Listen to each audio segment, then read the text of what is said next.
Today we are back working on the Corvette. Gonna be replacing these not so hot looking factory marker lights with some of these much better looking 3-row LED ones. Let's do it. So I'm gonna start by replacing the back ones here, and the easiest way to access the one on the back left is to remove the back left taillight lens. Likewise, on the right side, you just remove this outside right taillight. And that, of course, is done by just removing that T15 screw up at the top. And with that taillight lens removed, you can look into the opening and see the connector that is for that light.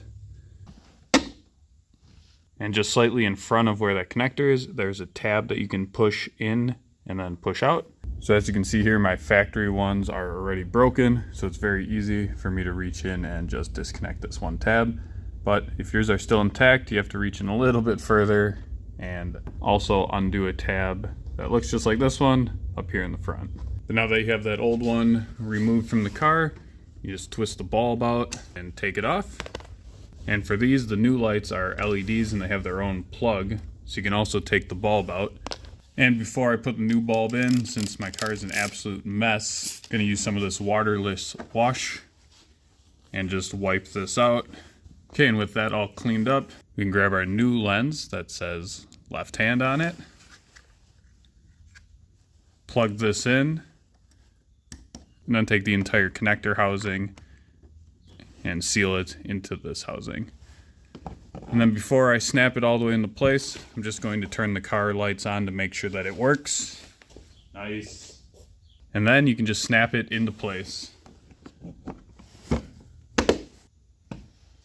you can put your taillight lens back into place, and you're done with this corner. You can move on to the right side rear. So moving up to the front of the car, it's a little bit harder than just removing one screw. You're gonna have to take off all these screws that hold in the front fender liner. Seems like these could be either 7mm or T15s. I have all replacement screws on mine because they were missing a couple, so I replaced everything, and the replacement screws are Phillips heads. So with the wheel turned to the inside of the car, I'm gonna grab a Phillips head screwdriver and take these all out. And now that the fender liner can move out of the way, just like the rears, you reach in, undo the two tabs, and push the lens out.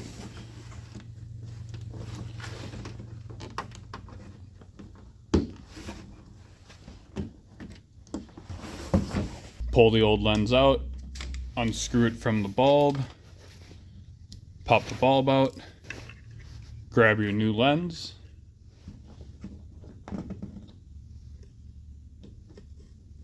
connect the power wires, get the housing in, and then set it in place so it doesn't scratch your car while you go turn it on, make sure it works. And then just like the rears, you line up the tabs, snap it into place. Then make sure you put back in all your screws so you don't lose any of them and end up having to buy replacements like me. And then you can move on to the other side of the car, get that one done, and then you'll be done with all four and you'll be looking good. Just putting tint on your factory parts definitely, I think, makes it look even better when it's turned off. It still has kind of a red or yellow color shining through the black, which I think looks great. The problem is when they're on, all you see is that circle of light right in the middle, as opposed to the aftermarket ones having a full, array of LEDs. Also, all of my factory ones are broken.